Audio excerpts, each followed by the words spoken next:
Hello everyone. Before we start, make sure to like and subscribe to the channel and leave a comment with where you're from and what time you're watching. That way, YouTube will keep showing you stories just like this one. Now, let's begin.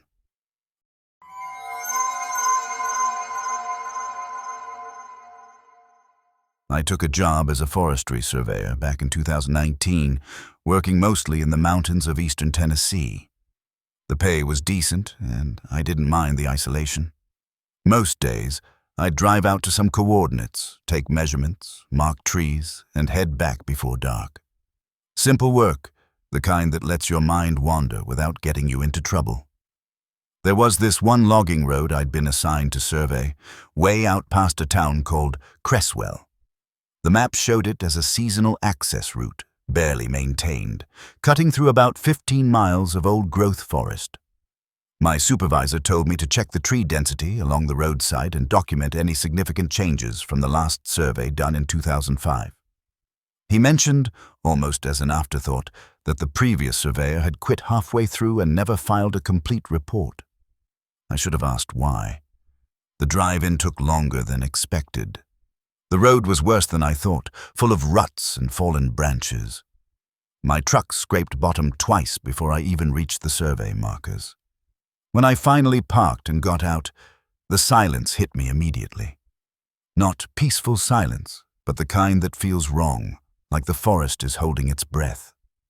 I started working my way along the road, taking measurements and marking coordinates on my GPS. Everything seemed normal for the first hour.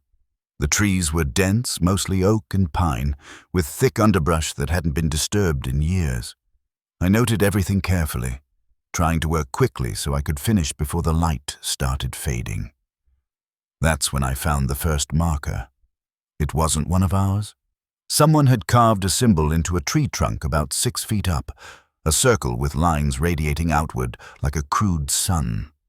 The cuts were deep and old, the bark grown around the edges. I took a photo and kept moving, figuring it was just some old hunting mark or boundary line. Then I found another one. Same symbol, same height, carved into a different tree about 50 yards down the road. Then another. They were spaced evenly, like someone had marked a path or a perimeter. I followed them, camera in hand, documenting each one. They led deeper into the forest, away from the road. I knew I should turn back. This wasn't part of my job, and I was already behind schedule. But something about those marks pulled at me, made me curious in a way I couldn't quite explain. I told myself I'd follow them just a little further, just to see where they led. The trees got thicker as I walked, the underbrush tangling around my boots. The marked trees formed a wide circle, maybe 100 yards across. In the center was a clearing I hadn't seen on any map. The ground was bare dirt, packed hard, with no grass or vegetation growing. In the middle stood a single wooden post, weathered gray with age, about 8 feet tall. I approached slowly, my boots crunching on the dry earth. The post had something carved into it, words I couldn't quite make out from a distance. I got closer, pulled out my phone to use the flashlight, and read the inscription, "Stayed too long," became part of it. My skin went cold. I turned to leave, and that's when I noticed the trees around the clearing. Every single one had the same symbol carved into it, all at the same height, all facing inward toward the post. There must have been 30 or 40 of them, forming a perfect circle.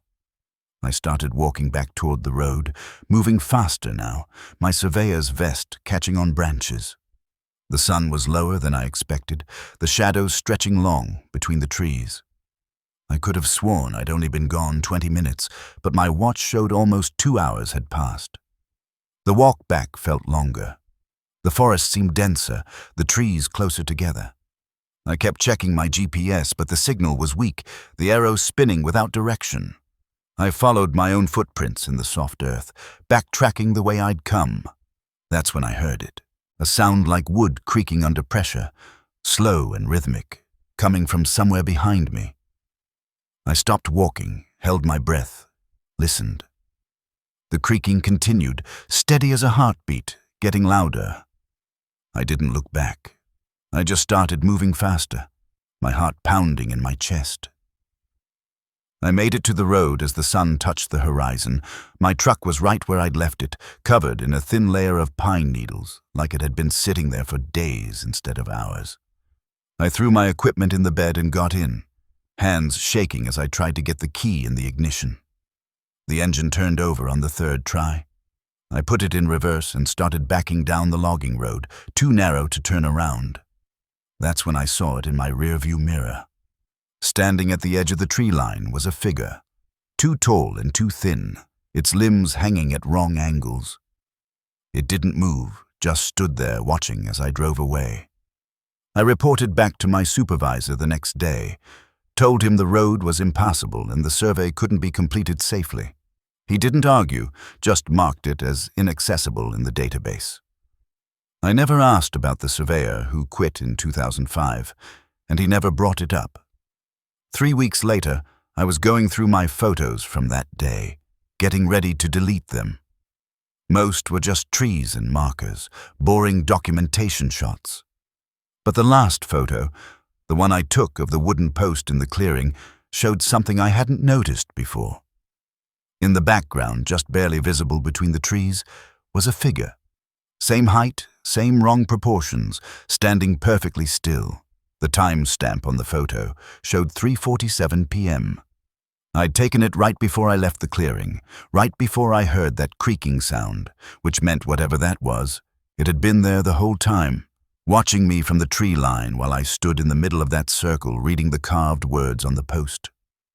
I quit the surveying job a month later, told them it wasn't the right fit, that I needed something closer to town. They understood, or at least they said they did. I still drive through those mountains sometimes, but I stick to the main roads now, the ones with traffic and cell service.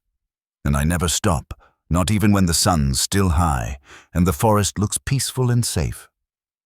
Some places don't want to be surveyed. Some places want to be left alone.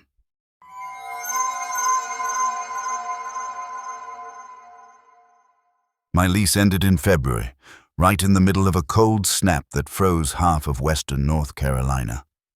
I'd been looking for a new place for weeks, but everything in my price range was either too far from work or falling apart. Then I found a listing for a house just outside Bryson City. 2 bedrooms, furnished, utilities included, month-to-month lease. The rent was almost too good to be true, but I was desperate enough not to care. The landlord's name was Bill Hartman. He met me at the property on a gray afternoon when the sky looked like it might snow. The house sat at the end of a gravel driveway, surrounded by bare trees and about a quarter mile from the nearest neighbor. It was old, but well maintained, with fresh paint and a solid roof. Bill showed me around quickly, his hands shoved deep in his coat pockets. "Previous tenant left in a hurry," he said, unlocking the front door. "Didn't give notice, just cleared out overnight." Inside, the house was cold, but clean. The furniture was simple, mismatched pieces that looked like they'd been collected over years. A couch covered in faded floral fabric, a wooden dining table with 4 chairs, a brass floor lamp in the corner. The walls were bare except for a few darker rectangles where pictures had hung. "You're welcome to use whatever's here," Bill said, gesturing around, "or bring your own stuff." I signed the lease that day and moved in the following weekend. The first few nights were quiet. I unpacked my boxes, set up my bedroom, and tried to make the place feel like home. The heat worked well, and the water pressure was better than my last apartment. I told myself I'd gotten lucky. On the 4th night, I woke up around 2 in the morning. The house was completely dark, and for a moment, I couldn't remember where I was. Then I heard it. Footsteps on the floor above me, slow and deliberate, moving from one end of the ceiling to the other, back and forth, steady as a pendulum. I lay there listening, my heart rate climbing. The house only had 1 floor. There was an attic, sure, but the access was a pull-down ladder in the hallway, and I'd never opened it. The footsteps continued for maybe 5 minutes, then stopped abruptly. In the morning, I checked the attic access. The ladder was secured, covered in dust, clearly hadn't been moved in months. I convinced myself I'd been hearing the house settling, wood expanding and contracting with the temperature changes. Old houses make noise. That's normal. But it happened again the next night. Same time, same pattern. Footsteps crossing back and forth above my bedroom, then silence. This time, I got up and stood in the hallway, staring at the attic access, waiting to see if anything moved. Nothing did. I called Bill the following day, tried to keep my voice casual. "Hey, just curious, is there any kind of wildlife problem?" He was quiet for a moment. "The attic's sealed up pretty tight. Shouldn't be anything getting in there. Just some noises at night." "Yeah," he said slowly. The way he said it made my stomach turn, but I didn't push. I thanked him and hung up. That night, I decided to wait up. I sat on the couch with all the lights on, coffee in hand, determined to stay awake until I heard those footsteps again. If I could record them, prove they were real, then I could figure out what was causing them. 2 o'clock came and went. Nothing. I started to relax, thinking maybe it had stopped, whatever it was. Then at 2:17 a.m. exactly, the footsteps started. Right above me, slow and measured, moving across the ceiling. I grabbed my phone and hit record, holding it up toward the ceiling. The audio came through clearly, unmistakable footfalls on wooden floorboards. I watched the sound levels spike with each step, proof that I wasn't imagining this. Then they stopped. Complete silence. I waited, phone still recording, barely breathing. That's when I heard something else, a scraping sound, like something being dragged across the floor above. It moved slowly, starting from one end and working toward the other. The sound was heavy, deliberate, and it made the ceiling creak under the weight. I stopped the recording and went to the hallway. The attic access was right above me now, and I could hear that dragging sound clearly, getting closer. Something was up there. Something big enough to make the floorboards groan. The scraping stopped directly above the access panel. I stared up at it, phone in hand, every muscle in my body tensed. For a long moment, nothing happened. Then the access panel moved, just slightly, barely noticeable, but enough to make dust fall from the edges. I backed away slowly, never taking my eyes off the ceiling. The panel moved again, this time lifting about an inch before settling back into place. Something was pushing on it from above, testing it.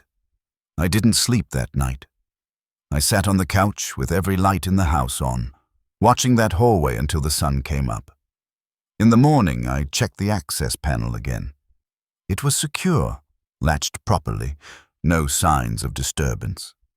But the dust around the edges had been disturbed, and there were marks in it, like something had pressed against the panel from inside. I called Bill again. This time, I didn't try to sound casual. "I need to know about the previous tenant." He sighed, long and heavy. He called me at 3 in the morning, said he was leaving and not coming back. Wouldn't explain, wouldn't listen to reason. Another pause. He said something about the attic. My hands went cold. He wouldn't tell me. I moved out 2 days later. Didn't even wait for my security deposit. I packed what I could carry and left the rest. Bill didn't try to stop me, didn't ask questions. He just took the keys and told me he understood. I drove past that house once, about a month later. There was a new car in the driveway, fresh tire tracks in the gravel. Someone else had moved in.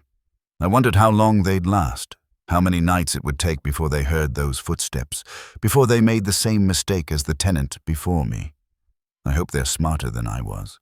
I hope they keep that attic closed.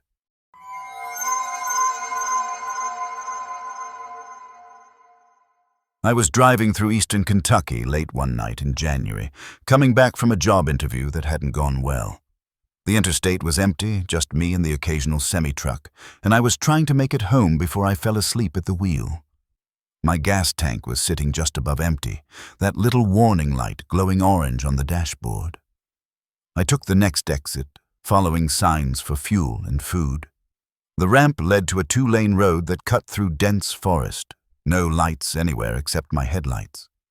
I drove for maybe 10 minutes, starting to worry I'd made a mistake when I finally saw it. A service station, old and small, lit by a single street light that cast everything in yellow-tinged shadows. The place looked ancient. The pumps were older models, the kind with mechanical number wheels instead of digital displays. The building itself was small, probably not more than one room, with a hand-painted sign that said Gas and Sundries in faded red letters. There were no other cars, no movement, just that one light buzzing overhead. I pulled up to the nearest pump and got out. The cold hit me immediately, sharp enough to make my eyes water. I tried my credit card at the pump, but the reader was either broken or too old to have one. The door to the building stuck when I pushed it, swollen with moisture or age. Inside was warmer, heated by a small space heater in the corner that glowed red. The room smelled like coffee that had been sitting too long and something else, something stale and unpleasant underneath. Behind the counter sat a man, elderly, with deep lines in his face and hands that trembled slightly as he set down a newspaper. He looked at me without expression, waiting. "I need 40 on pump 2, I said, pulling out my wallet. He took my cash slowly, counted it twice and nodded. I should have left then, should have gone back outside, pumped my gas, and driven away. But something about the way he was looking at me made me pause. His eyes were wrong somehow, too focused, like he was seeing something other than just a tired customer. "Long way from anywhere," he said. Not a question, just a statement. "Yeah."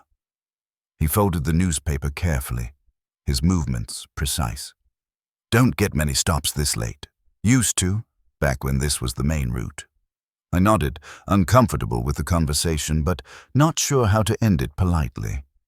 My eyes wandered around the small store. Shelves lined the walls, stocked with dusty cans and boxes that looked like they'd been sitting there for decades. Nothing had price tags. Nothing looked like it had been touched in years. "You should pump your gas and go," the old man said suddenly. The way he said it made my skin prickle. He didn't answer right away. His eyes shifted to the window, looking out at the darkness beyond the station's light. "This stretch of road, it's not right, especially at night." He turned back to me, his expression grave. "Pump your gas. Don't use the restroom. Don't walk around outside. Don't look too hard at anything that doesn't concern you." I wanted to laugh it off, tell him he'd been watching too many horror movies, but something in his voice, in the way his hands shook slightly as he spoke, kept me quiet. This wasn't an old man trying to scare a tourist. This was genuine warning. "Okay," I said. I went back outside, the cold somehow sharper now. The pump worked slowly, the numbers on the wheel clicking over one at a time. I stood there watching them, my breath fogging in the air, very aware of how dark it was beyond the station's single light. The forest pressed in close on all sides, a wall of black that seemed to move when I wasn't looking directly at it. The pump clicked off at $40. I started to put the nozzle back when I heard it. A sound from somewhere in the darkness, like metal scraping against metal. Long, slow, deliberate. I froze, nozzle in hand, listening. The sound came again, closer now, somewhere just beyond the edge of the light. I hung up the nozzle quickly and moved toward my car. That's when I saw them. Scratches in the dirt near the edge of the pavement, deep grooves like something had been dragged. They led from the darkness toward the building, then curved around toward the side where shadows pooled thick. Don't look too hard at anything that doesn't concern you. I got in my car and turned the key. The engine hesitated, turned over once, died. My heart jumped. I tried again, and this time it caught, rumbling to life. I put it in drive and started to pull away when something moved in my peripheral vision. There, at the very edge of the light, something was standing. Tall, impossibly tall, its shape wrong in ways I couldn't immediately process. It didn't move toward me, just stood there at the boundary between light and dark, watching. I hit the gas. My tires spun on the pavement before catching, and then I was moving, pulling back onto the road, leaving the station behind. I checked my rearview mirror once. The figure was still there, standing in the same spot, growing smaller as I drove away. I didn't slow down until I hit the interstate. Even then, I kept checking my mirrors, half expecting to see that shape somewhere behind me. It never appeared, but I couldn't shake the feeling that I'd gotten away with something, that I'd been lucky in a way I didn't fully understand. I looked up that service station later, tried to find it on maps, on satellite images. There's nothing there. The exit I took is real, and the road is real, but there's no service station anywhere along it. Just forest and a few abandoned buildings that don't match what I remember. I still drive that interstate sometimes when I visit family. I always make sure my gas tank is full before I do, and I never take that exit again. Whatever that place was, whoever that old man was, I don't need to understand it. Some warnings you just follow.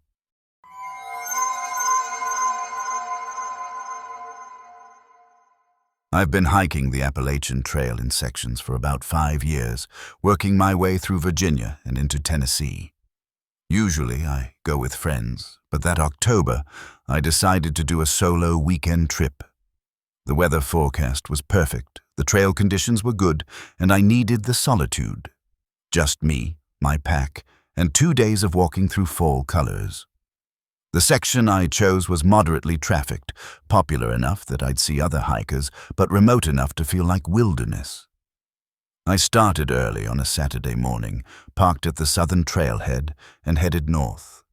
The plan was to hike about 12 miles to a shelter, camp overnight, then hike back Sunday. The first few hours went perfectly. The trail was well marked with white blazes painted on trees, easy to follow. I passed a few other hikers going the opposite direction, exchanged the usual nods and brief greetings. The leaves were at peak color, bright reds and yellows filtering the sunlight into something golden and warm. Around midday, I stopped for lunch at a creek crossing. The water was clear and cold, moving fast over smooth rocks. I filtered some water, ate a sandwich, and checked my map. According to my GPS, I was right on schedule, about 6 miles from the shelter. I'd have plenty of daylight left when I arrived. That's when I noticed the marker. About 20 feet off the trail, partially hidden by brush, was a wooden post with a red cloth tied around the top. It looked like a trail marker, but the color was wrong. The Appalachian Trail uses white blazes, not red. I figured it might be a side trail or a boundary marker, nothing unusual. I kept hiking. The trail climbed steadily, winding through dense forest. About an hour later, I saw another one. Same wooden post, same red cloth, this time closer to the trail. Then another one, maybe a quarter mile further. They seemed to be running parallel to the main trail, marking some kind of alternate route. By the fourth marker, I was curious. The posts were too deliberate, too evenly spaced to be random. Someone had put considerable effort into placing them. I checked my map again, but there was no side trail indicated in this area. No alternate routes marked, just the main AT running north. The trail began to descend into a valley, the trees growing thicker. That's when I realized I hadn't seen a white blaze in a while. I stopped walking, backtracked about 50 yards. There, a white blaze on a tree trunk, pointing straight ahead. But the trail seemed to fork slightly, one path continuing straight, another curving off to the right where I'd just come from. I didn't remember making a choice at any fork. I'd just been following the path, letting my feet carry me forward automatically. Somehow, without noticing, I drifted off the main trail onto this alternate route, the one marked by red cloth. I turned around, started hiking back toward the white blaze. I'd retrace my steps, get back on the main trail. No big deal, maybe lost 20 minutes. But as I walked, something felt wrong. The trail didn't look quite right, the trees positioned differently than I remembered, and the red markers, they were closer now, more frequent, like they were multiplying. I picked up my pace. The smart thing would be to follow the red markers backward, retrace exactly how I'd come. But when I looked behind me, the markers seemed to stretch endlessly into the forest, more than I remembered passing. Too many. My GPS showed me as a blue dot in green space, but the trail lines on the map didn't match what I was seeing. According to the device, I should be on the AT, but the path under my feet was clearly something else. I made a decision. Forget the trail. I just hiked directly west until I hit the AT again. It couldn't be more than a few hundred yards away. I stepped off the path, pulled out my compass to confirm direction, and started pushing through the underbrush. The terrain was rougher than expected. Fallen logs, dense thickets, small ravines that forced me to detour. I kept checking my compass, adjusting course. 20 minutes passed, then 30. I should have hit the main trail by now, or at least seen a white blaze. That's when I found another red marker. Right in front of me, impossible to miss. I'd been walking directly away from the trail, through trackless forest, and somehow I'd run straight into another post with red cloth. I turned 90 degrees, started walking in a new direction. 10 minutes later, another red marker. Turned again. Same result. They were everywhere, forming a perimeter I couldn't seem to cross. The sun was getting lower. I had maybe 3 hours of daylight left. Panic started creeping in, but I forced it down. I'm experienced. I have supplies, water, a shelter. Worst case, I camp where I am and figure it out in the morning. I found a relatively flat spot near a cluster of rocks and decided to set up camp. As I cleared the ground, I noticed something. Carved into one of the rocks, almost hidden by moss, were letters. I scraped away the moss carefully. My hands went cold. I looked around at the red markers visible from where I stood, 6 of them forming a rough circle around this spot. Someone else had been here. Someone named CJ almost 30 years ago, and they'd needed help. I grabbed my pack and started running. Didn't matter which direction anymore, I just needed to move. Branches whipped at my face, roots tried to trip me. I ran until my lungs burned and my legs threatened to give out. When I finally stopped, gasping for air, I was standing next to another red marker. But this one was different. Hanging from the post, below the red cloth, was a backpack. Old, faded, covered in mildew. I reached for it with shaking hands, opened the main compartment. Inside was a wallet. I pulled out the driver's license. Christopher J. Morrison. Issue date, 1993. I dropped the wallet like it was burning. CJ, the person who'd carved that message. Their pack was here, which meant they'd made it this far, away from those rocks. But if the pack was here... I backed away from the marker, my mind racing. How do you escape something when every direction leads back to it? The red markers weren't showing me a way through. They were showing me the boundary of something, and I was trapped inside. The sun was touching the horizon now, maybe 30 minutes of usable light left. I forced myself to think logically. The markers formed a perimeter. If I followed them, staying exactly on the line they created, maybe I could find a gap, a break in the pattern. I started walking along the line of markers, keeping them just to my right. They were spaced about 50 feet apart, each one perfectly positioned. I walked for what felt like an hour, though it was probably only 15 minutes. Then I saw it. One marker was missing. The spacing was wrong, too large a gap between 2 posts. I walked through the gap, holding my breath. Nothing stopped me. I kept walking, pulling out my GPS. The blue dot started moving normally again, and ahead of me, maybe 100 yards, I saw white painted on a tree trunk. I reached the Appalachian trail just as the sun set. I didn't stop to celebrate, just turned south and hiked fast, following white blazes in the fading light. I made it back to my car around 9 o'clock, using my headlamp for the last hour. I reported what I found. Gave them the name Christopher Morrison, the date, the location as best I could describe it. They said they'd look into it, but I could tell from their voices they didn't believe me. I don't know if they ever searched that area. I don't know if they found those markers. I haven't hiked alone since.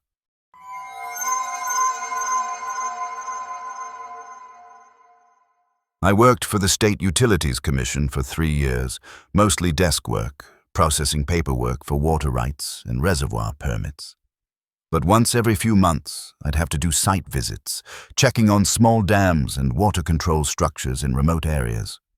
Most were automated, just needing visual inspection to confirm everything was functioning properly.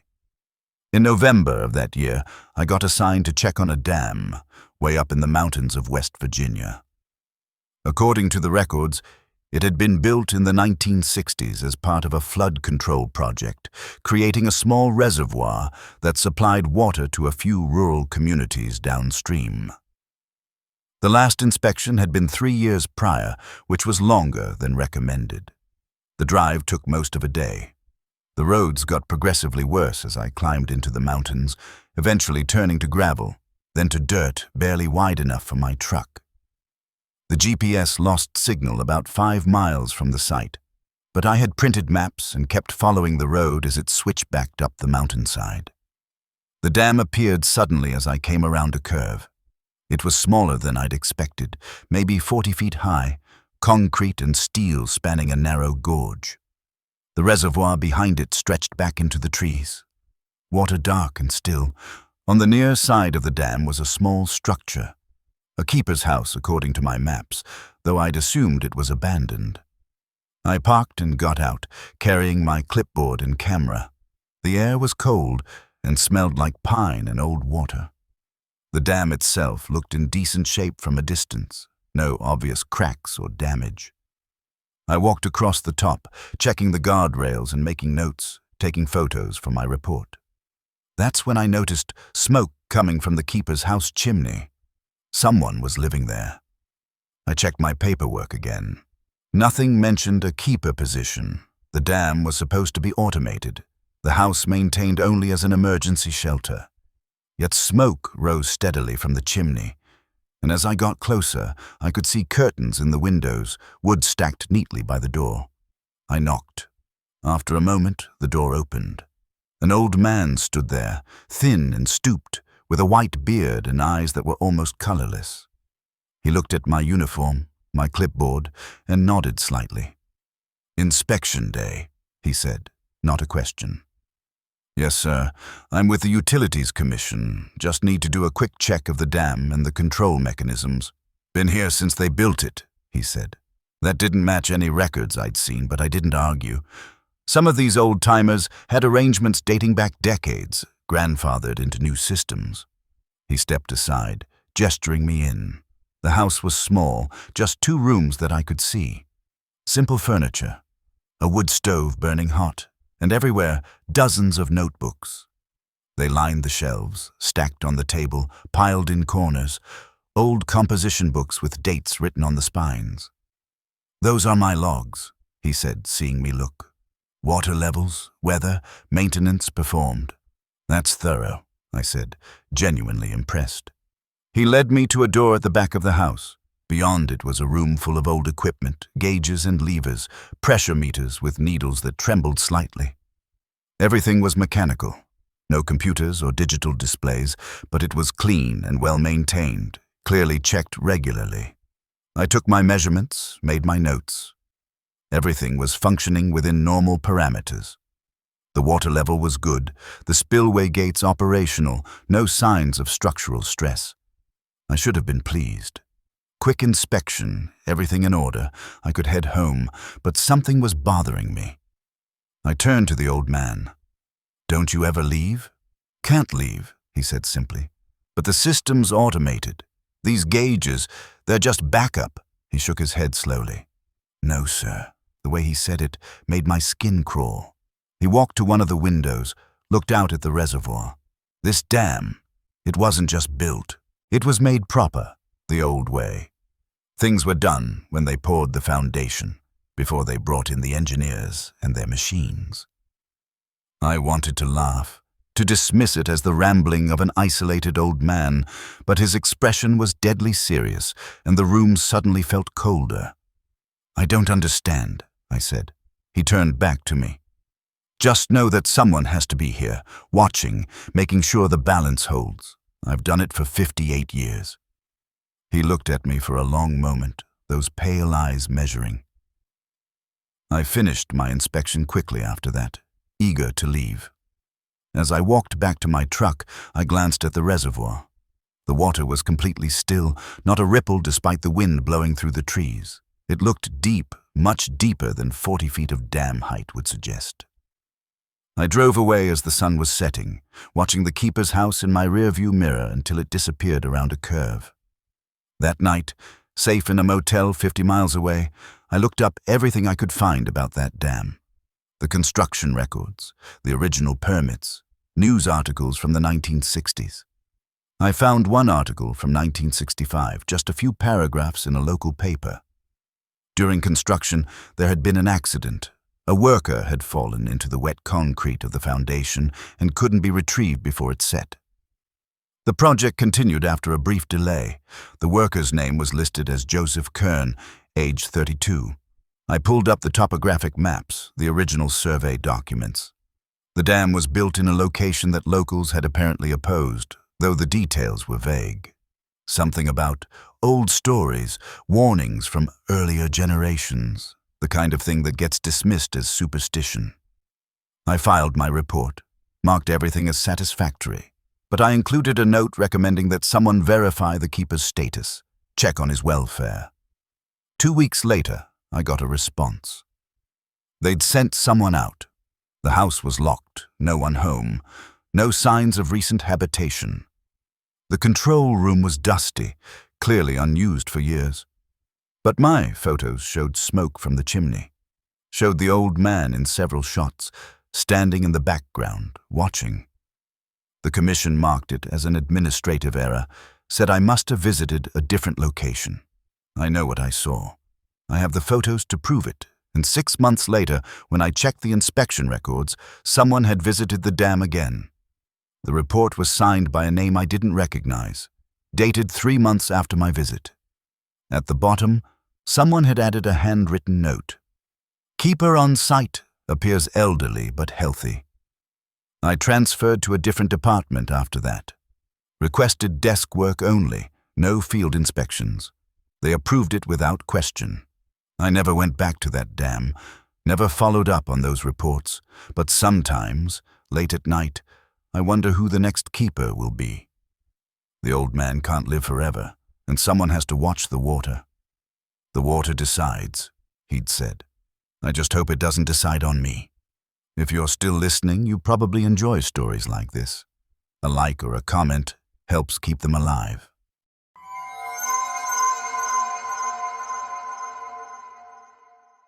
I moved to Eastern Tennessee in 2018 for a teaching position at a small college. The town was tiny, maybe 3,000 people, tucked into a valley between steep mountains. The kind of place where everyone knew everyone, where the grocery store closed at 7 and the nearest movie theater was an hour away. It was an adjustment coming from the city, but I learned to appreciate the quiet. My house was on the edge of town, a small rental with a porch that faced the mountains. On clear days, the view was spectacular. On foggy mornings, which were common, the mountains disappeared completely, and the world shrank down to just my yard and the first few trees. I'd been there about 4 months when I first noticed the pattern. Every Tuesday night, without fail, fog would roll in around midnight. Thick fog, the kind you can barely see 5 feet through. It would last until dawn, then dissipate as suddenly as it came. Only on Tuesdays, never any other night. At first, I thought it was just weather patterns, some quirk of the valley topography, but it was too consistent, too precise. Other nights might be foggy or clear, but Tuesdays were always the same. I asked some colleagues about it, mentioned it casually over coffee in the faculty lounge. The conversation died immediately. People found reasons to change subjects, to remember meetings they had to attend. The only one who said anything was Dr. Patterson, the history professor, an older woman who'd lived in the area her whole life. "Best to stay inside on Tuesday nights," she said quietly. I asked. She just looked at me with an expression I couldn't read, something between pity and warning. I should have listened, but I'm curious by nature, and the academic in me wanted to understand. So the next Tuesday, I decided to stay up and watch the fog come in. I made coffee, settled on my porch with a blanket, and waited. At 11:45, the first wisps appeared at the far end of the valley. Pale gray against the dark, they moved fast, rolling downhill like water, filling the low places first. By midnight, my house was surrounded. The fog was dense, almost solid-looking. I couldn't see my car in the driveway, couldn't see the mailbox at the end of my walk. Even the porch light seemed to barely penetrate it, creating only a small sphere of dim yellow around me. I sat there for an hour, watching the fog swirl and shift. Nothing happened. I started to feel foolish for the dramatic build-up I'd created in my mind. Just fog, probably some cold front meeting warm valley air, nothing supernatural about it. Then I heard footsteps. Slow, deliberate, crunching on the gravel of my driveway. I stood up, peering into the fog. No answer. The footsteps continued, getting closer. I could hear them clearly now, definitely boots or heavy shoes, moving steadily toward my porch, but I couldn't see anyone. My voice was less steady now. The footsteps stopped. For maybe 30 seconds, there was complete silence. Then they started again, this time moving around the side of the house. I went to the porch railing, trying to follow the sound, but the fog defeated every attempt to see. The footsteps circled my house 3 times. Each circuit took about 2 minutes, steady and unhurried. Then they stopped at my front walk and didn't resume. I waited, heart pounding for something else to happen. Nothing did. I went inside, locked the doors, and didn't sleep until the fog lifted at dawn.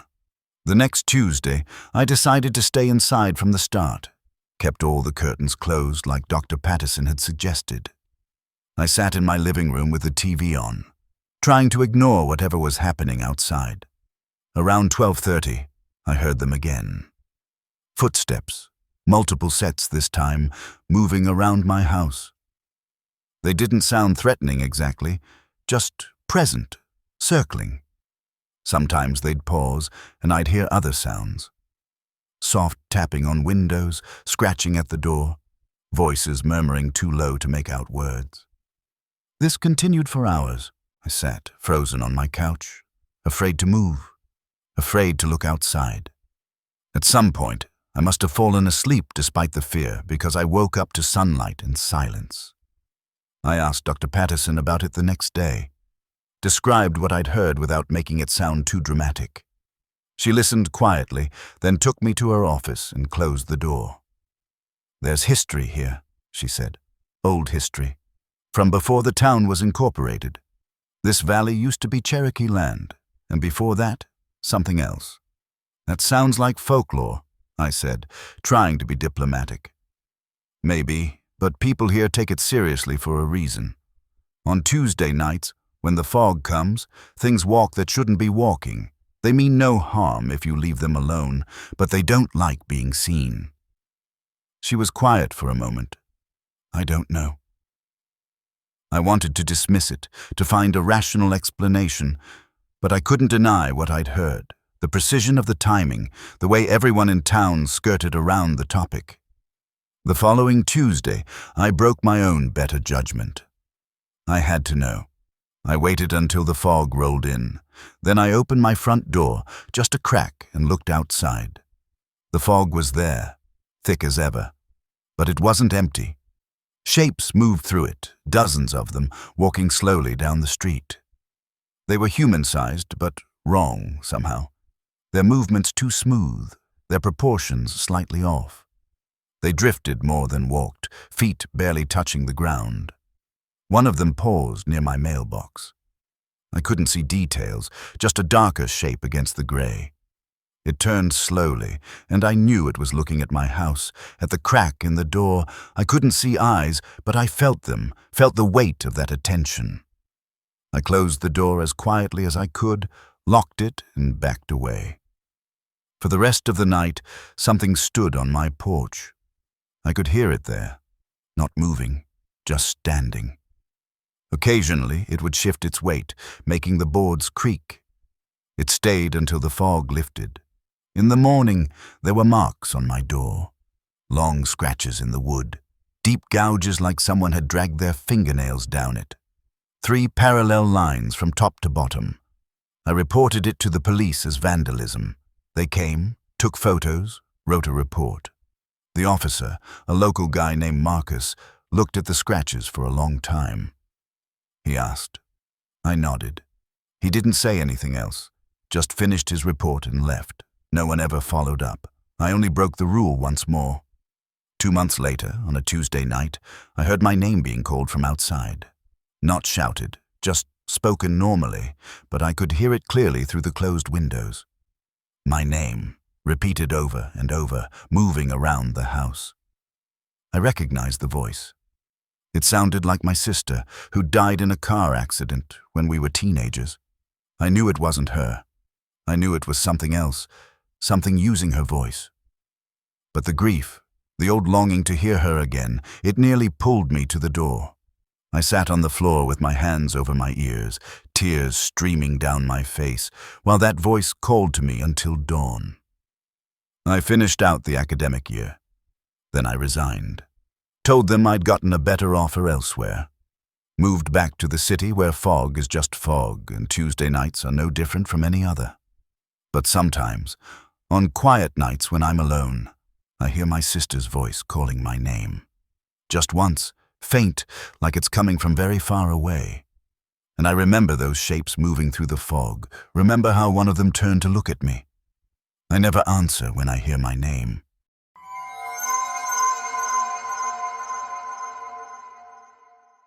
I worked as a rural mail carrier for the USPS for 6 years, covering a route in southwestern Virginia that included about 200 mailboxes spread across 40 miles of back roads.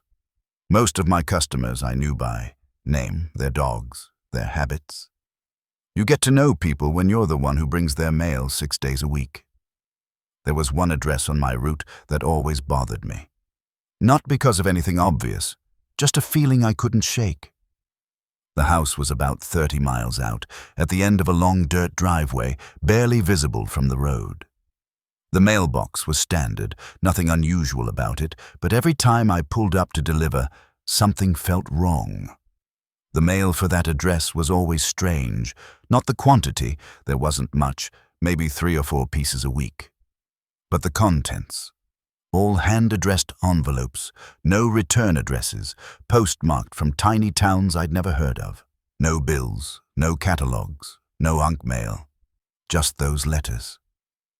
In 6 years, I never once saw anyone at the house. No car in the driveway, no lights in the windows, no movement, but the mail disappeared from the box regularly. Someone was collecting it. I asked my supervisor about it once. That address on Timber Ridge Road, the last one on the route. She pulled up the records. Properties owned by an estate trust. Mail gets delivered to general resident. She shook her head. That should have been enough. Do my job, don't ask questions, go home, but something about that house nagged at me. So one day, when I had time and curiosity got the better of me, I pulled into the driveway instead of just servicing the mailbox. The driveway was longer than it looked from the road, maybe a quarter mile, winding through thick trees. The house, when I finally reached it, was old but well maintained. 2 stories, white paint that looked fresh, shutters in good repair. Nothing sinister about it, nothing obviously wrong. I knocked on the door, packages in hand, ready to use the excuse of needing a signature. No answer. I knocked again, louder. Still nothing. The windows were curtained, but through a gap I could see into what looked like a living room. Furniture, normal decorations, everything neat and clean, like someone lived there but happened to be out. I left the packages on the porch and walked back to my truck. As I pulled away, I checked my mirror. For just a second, I could have sworn I saw a curtain move in one of the upstairs windows. But when I looked again, everything was still. The next week, the packages were gone from the porch and the mailbox was empty. Someone had been there. This pattern continued for months. Strange letters, always hand-addressed, always from obscure places. I started paying more attention to the postmarks. They were all from small towns in Appalachia, spread across 5 or 6 states. Different towns each time, never repeating. Then one day, I got a letter for that address that was different. It was certified mail, requiring a signature, which meant I had to make contact with whoever lived there or leave a notice for them to pick it up at the post office. I drove up that long driveway again, certified letter in hand, knocked on the door. This time, it opened. The woman who answered was maybe 30, with dark hair pulled back and eyes that looked tired. She didn't seem surprised to see me, just nodded slightly. "Certified letter," I said, holding out my scanner. She took the device, signed without looking at it, took the letter. The whole interaction took maybe 10 seconds. She was closing the door when I spoke. She paused, looked at me properly for the first time. "Just curious." "I prefer privacy," she said. "Not hostile, just matter of fact. All those letters you get, they're from all over." Something shifted in her expression.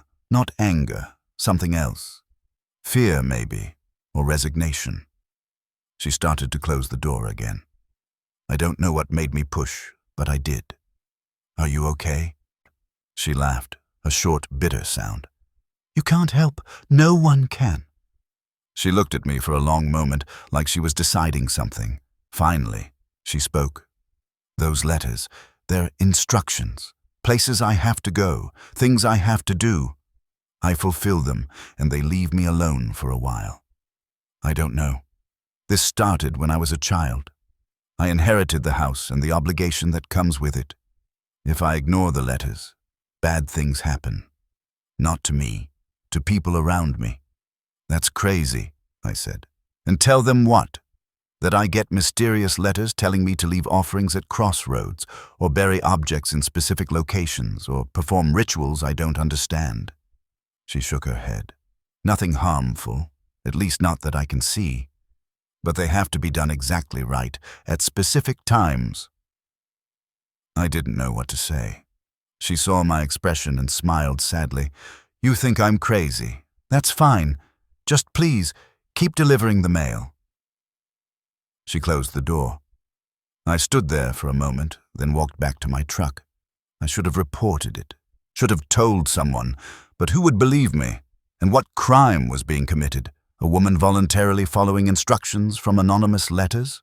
I kept delivering her mail, kept seeing those strange envelopes with their rural postmarks, and I started noticing something else. The letters arrived on a schedule. Every 3 weeks, like clockwork, she'd get one, and for a few days after, she'd be gone. The mail would pile up in the box, then she'd return and collect it all. One time, I drove past the house late at night, coming home from visiting friends. It was 3 in the morning, but there were lights on in the house. Not normal lights, something flickering, like candles or a fire. And in the yard, I could see a figure, the woman, standing in what looked like a circle of stones, her arms raised. I didn't stop. I just drove faster. The last time I saw her was about 6 months before I quit.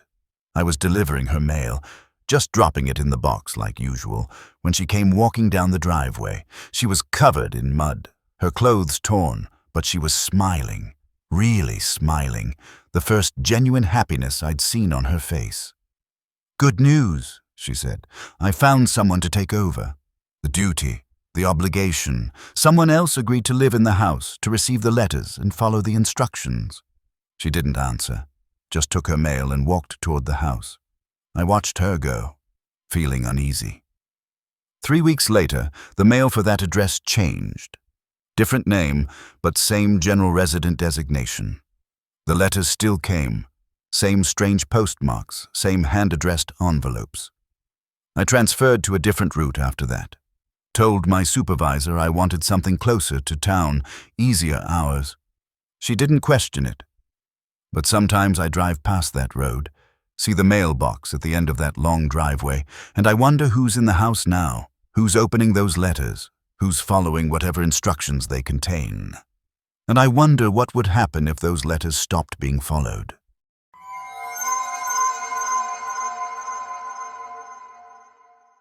I used to work in audio production, mostly podcast editing and sound design. Freelance work done from my home studio in a basement apartment in Asheville. The pay was inconsistent, but I liked the flexibility and the creative aspects. Plus, I could work in my pajamas. Most of my clients found me through referrals or online portfolios. So when I got an email from someone named David Warren asking about my services, I didn't think much of it. He said he had about 8 hours of audio that needed cleaning and editing, field recordings from a research project. He offered good money, better than my usual rate, and the work seemed straightforward. He sent the files via file transfer, along with detailed notes about what he wanted. Background noise reduced but not eliminated, clear markers for different segments, certain sections highlighted and enhanced. Professional work, but nothing unusual. I started working on the first file that evening. It opened with ambient sound, forest noises, wind through trees, birds. Then David's voice, speaking clearly into a microphone. Day 1, approximately 3:00 p.m. Starting audio log of the Eastern Boundary Survey. It sounded like a routine documentation project. I settled in, adjusting levels, filtering out wind noise, tagging segments. The recording went on for about 40 minutes, just David walking through the woods, occasionally noting his GPS coordinates or scribing the terrain. Then, around the 35-minute mark, something changed. The background noise shifted slightly. The birds stopped. David's breathing became audible, heavier, like he was nervous or walking faster. His voice came again, quieter now. Something's following me. There was a long pause, just wind and footsteps, then a different sound. Something else moving through the undergrowth, something heavy. I turned up the gain, trying to isolate it. The sound was rhythmic, deliberate, definitely not random wildlife movement. David spoke again, his voice tight. I'm heading back to the vehicle, approximately 2 miles out. The next 20 minutes were tense. I could hear David moving faster, his breathing ragged, and that other sound, that presence, keeping pace, sometimes closer, sometimes farther, but always there. Once, very faintly, I heard what might have been breathing that wasn't David's. Deep, slow breaths, barely audible under the ambient noise. The recording ended abruptly as David reached his vehicle. I heard a car door slam, an engine starting, then silence. I sat back, unsettled. It was probably nothing, just David getting spooked in the woods. But his fear had sounded genuine, and that other sound, I couldn't identify it. I made notes in my edit log and moved on to the next file. The second recording was from day 2, similar setup. David in the woods logging his survey work. But this time the presence appeared earlier, within the first 15 minutes. And it was closer. I could hear it clearly now, something large moving through the forest. At one point, maybe 20 minutes in, there was a different sound, almost like speech, but not quite. A low vocalization, rising and falling in pitch. Definitely not human, but not quite animal either. David's voice was shaking when he spoke. That sound is coming from approximately 50 yards north. I can see movement in the tree line. Something tall. The third recording was worse. David barely made it 10 minutes before the presence appeared. This time, he didn't try to complete his survey. He just ran. I could hear branches breaking, his footsteps pounding, his terrified breathing, and behind him, getting closer, that other sound. Heavy footfalls, faster than David's, gaining ground. There was a moment, maybe 30 seconds before the recording ended, where I heard something that made my blood run cold. A voice, deep and resonant, speaking a single word I didn't recognize. Not shouted, just spoken normally, but somehow audible over all the other noise. David made a sound, something between a gasp and a sob, and ran faster. The recordings continued like this, 8 files total, each one more disturbing than the last. Whatever was in those woods, it was actively pursuing David. By the final recording, it was there from the start, present before David even got out of his vehicle. That last file ended with David in his car, doors locked, engine running. Something was outside, circling the vehicle. I could hear it moving, hear what sounded like hands, or something like hands pressing against the windows, sliding along the metal. David was crying, whispering prayers or pleas, I couldn't tell which. The audio ended mid-sentence. I finished the editing work, despite every instinct telling me to delete the files and forget about them. I cleaned the audio, enhanced the sections David had marked, prepared everything according to his specifications. Then I sent him an invoice along with the completed files. He paid immediately, the money appearing in my account within an hour. But he didn't respond to my email. I sent a follow-up, asking if the recordings were part of a documentary or research project, asking if he was okay. No response. I tried looking him up online.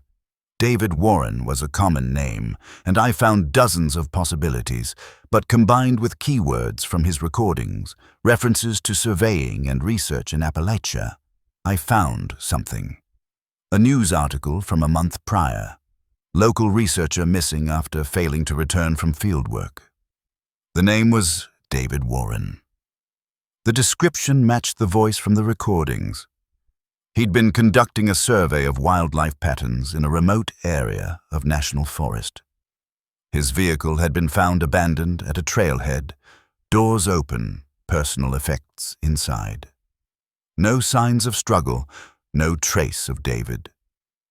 The search had been ongoing for 3 weeks when the article was written. I checked for updates. One more article, from 2 weeks after my editing work. The search had been called off. David Warren was presumed dead, though no body had been recovered. I sat staring at my computer screen, trying to make sense of it. The emails had come from David's account.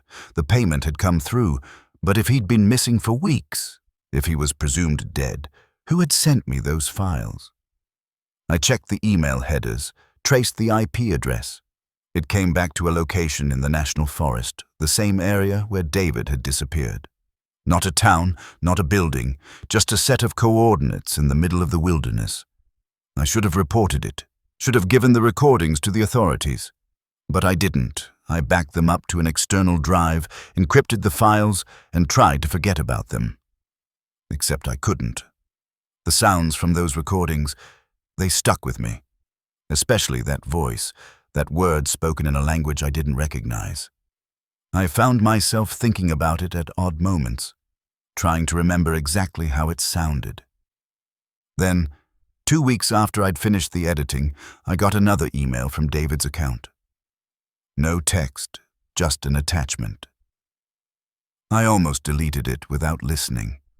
Almost, but curiosity won. I downloaded the file and opened it in my editing software. It was 12 minutes long.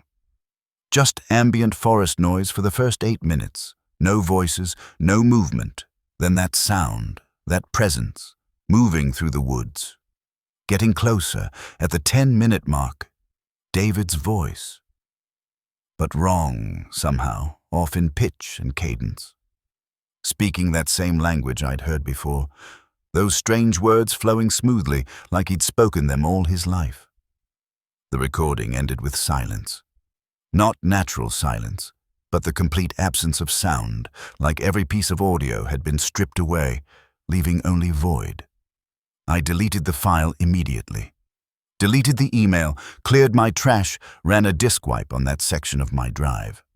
Then I took the backup drive with David's original recordings and destroyed it, smashed it with a hammer, pulled out the platters, cut them into pieces.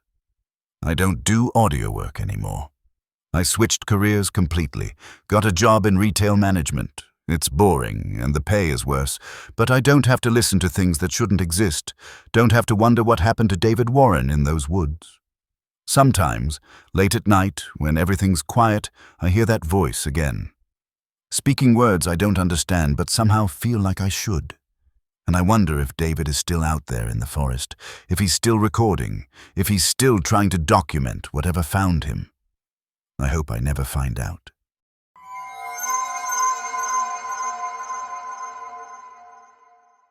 My uncle owned a large piece of land in the mountains, about 200 acres that had been in the family for generations.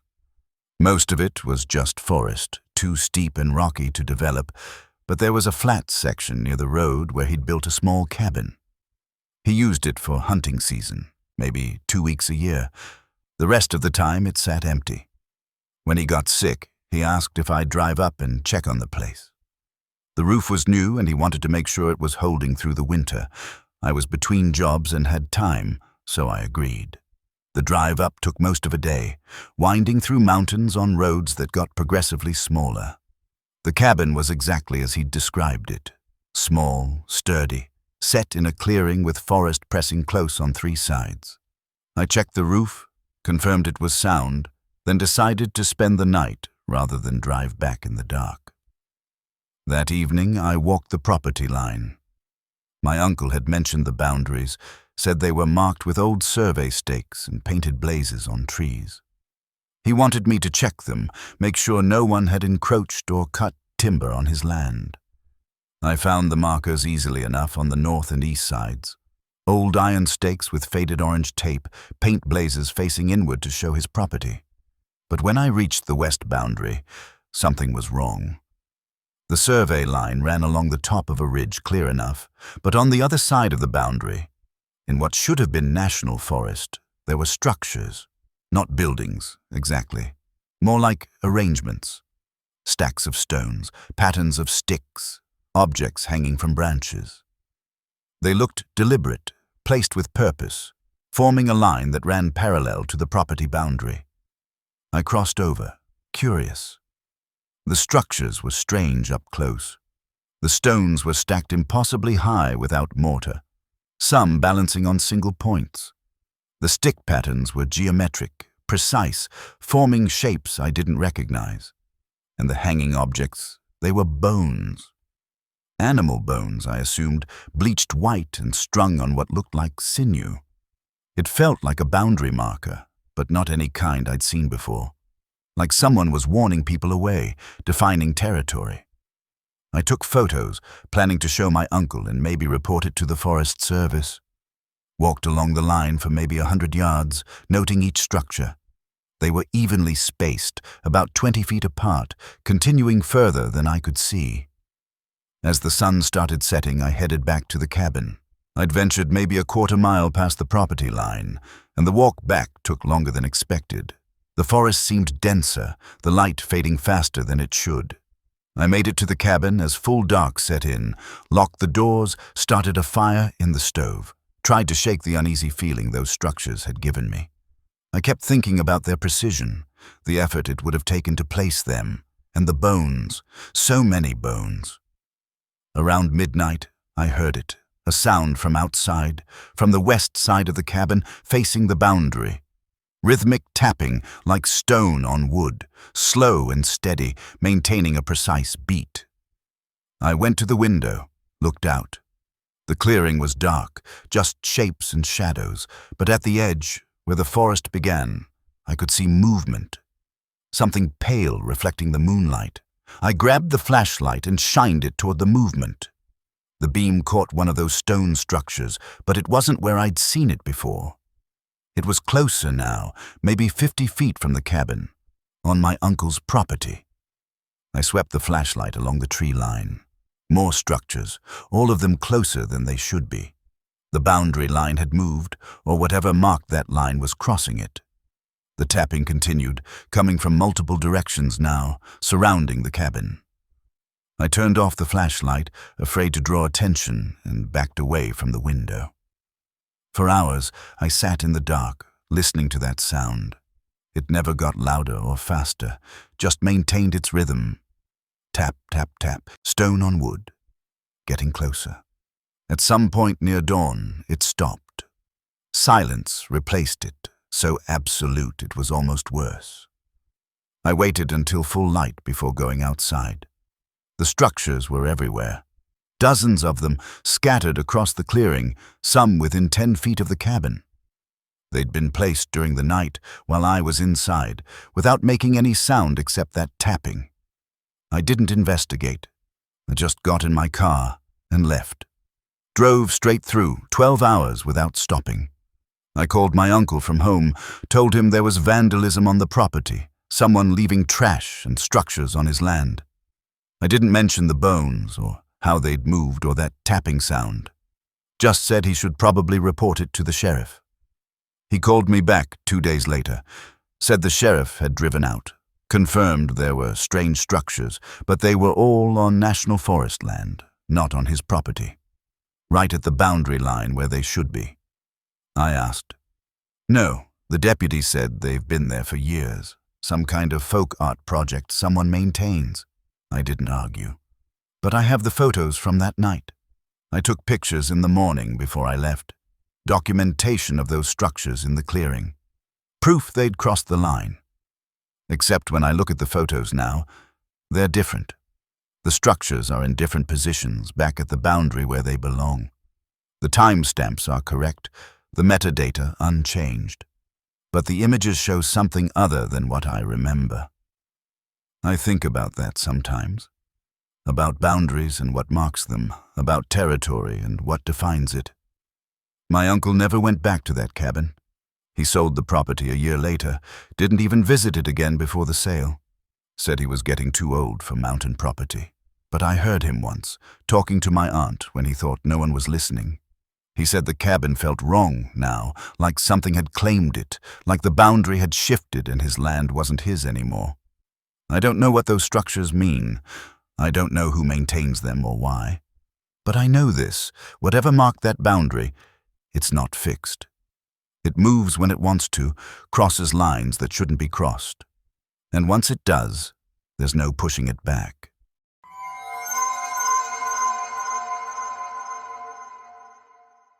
I took a summer job as a fire lookout when I was 24, stationed in a tower way up in the Virginia mountains. It was supposed to be 3 months of solitude, watching for smoke, reporting coordinates, and otherwise being alone with my thoughts.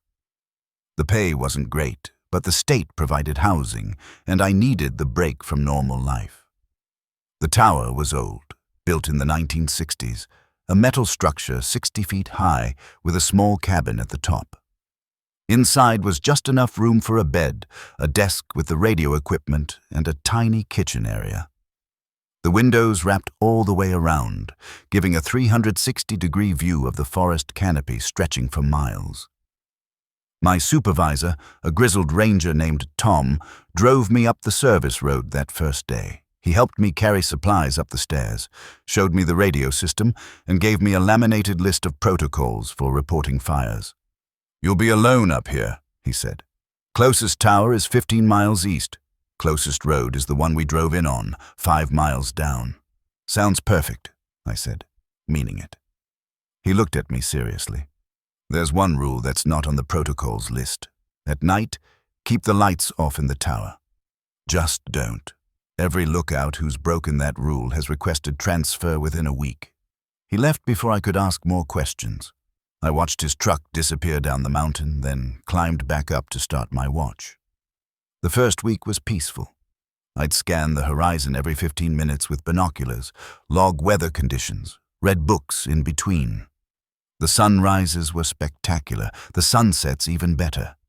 At night, I'd sit in darkness, watching stars so bright and numerous they looked fake. I followed Tom's rule about the lights, used a small flashlight when needed, kept the windows dark. I didn't question it, figured there was a practical reason, maybe moths or some kind of wildlife attraction. On the 8th night, I got my period. Needed better light for managing it safely, and the flashlight wasn't cutting it, so I turned on the main lights, just the ones above the kitchen area, away from the windows. The cabin lit up, bright enough to read by, to see clearly. I took care of what I needed, planning to turn the lights off within a few minutes. But before I could, something changed. The forest sounds stopped, all of them. The constant chirp of insects, The occasional bird call, even the wind through the trees. Everything went silent. Then the tapping started. On the windows, all around the cabin. Soft at first, like fingertips drumming on glass, but coming from every direction at once. I turned off the lights immediately. Stood in the sudden darkness, heart pounding, listening. The tapping continued for maybe 30 seconds, then stopped as abruptly as it started. The normal forest sounds resumed slowly, like someone gradually turning up volume. I didn't sleep that night. Sat at the desk with the lights off, watching the darkness outside, jumping at every sound. In the morning, I inspected the windows. No marks, no prints, nothing to explain the tapping. I radioed Tom during my scheduled check-in, asked about it as casually as I could. "You turned on the lights," he said, not a question. He was quiet for a while. "Don't do it again. And if it happens again anyway, don't respond. Don't look too hard at the windows." "Honestly, I don't know, but every tower in this region has the same rule, and every tower has stories, things that show up when the lights are on." I wanted to press for details, but he signed off before I could. I was more careful after that. Used the flashlight exclusively, even when it was inconvenient, but the damage was done. Whatever had found my tower that night, it came back. 3 nights later, I woke around 2 a.m. to that tapping sound. But the lights were off. I'd made sure of it. Yet the tapping was there, surrounding the cabin, more insistent now. I sat up slowly, trying not to make noise. In the darkness, I could see shapes outside the windows. Silhouettes backlit by starlight, dozens of them, pressed against the glass. They were human-sized but wrong, their proportions slightly off, their movements too fluid. They stayed for hours, just standing there, occasionally tapping, sometimes moving along the windows but never leaving. I sat frozen on my bed, afraid to move, afraid to even breathe too loudly. At dawn, they faded. As light crept across the mountains, the shapes became less distinct, translucent, then gone. Like they'd never been there. I checked the windows again. This time there were marks. Not prints exactly, more like fog residue, patterns on the glass that looked almost like handprints, but with too many fingers. I radioed Tom the moment my check-in time came. Told him I wanted to come down, that I couldn't do this anymore. "You've only got 2 months left," he said. "Look, it's startling, I get it, but they can't get in. The cabin is sealed, the glass is reinforced. Because we've had lookouts in these towers for 60 years, and no one's ever been hurt. Scared, yes. I wanted to quit, should have quit, but I needed the money, and Tom was right. No one had actually been harmed. Just frightened. I stayed, but it got worse. The shapes came every night now, lights on or off. They'd surround the tower, tapping on the windows, sometimes on the walls, sometimes on the trap door at the bottom of the cabin. Always there from about 2 a.m. until dawn. I stopped sleeping at night, would nap during the day when they were gone, stay vigilant through the dark hours. The isolation, combined with exhaustion and fear, started affecting me. I'd see movement in the shadows, hear sounds that weren't there. One night, about a month in, one of them spoke. I heard it clearly through the glass, a voice that sounded wrong, like it was being formed by something that didn't understand human speech. It said my name. I never told anyone my name. Not Tom, not any radio contact. My paperwork had my first initial and last name, but no one called me by my first name here. Yet that thing outside the window spoke it clearly. My full first name, pronounced perfectly. I broke that night. Grabbed the radio and called for emergency extraction. Didn't care about the pay, didn't care about anything except getting away from that tower. Tom came at first light, helped me pack my things, didn't lecture me about leaving early. He looked at the windows as we left, at those marks in the fog residue, and I saw something in his expression, recognition, like he'd seen it before. I asked as we drove down the mountain, "Since they built the towers?" He shook his head. "Some things you don't get answers to." They sent someone else to finish my shift. A guy who'd done it before, Tom said. Someone who knew what to expect. I wonder if he's still there, sitting in darkness every night, listening to things that shouldn't exist, tapping on the windows. I moved to Florida after that, as far from mountains as I could get. Work in an office now, surrounded by people, by lights, by the ordinary noise of normal life.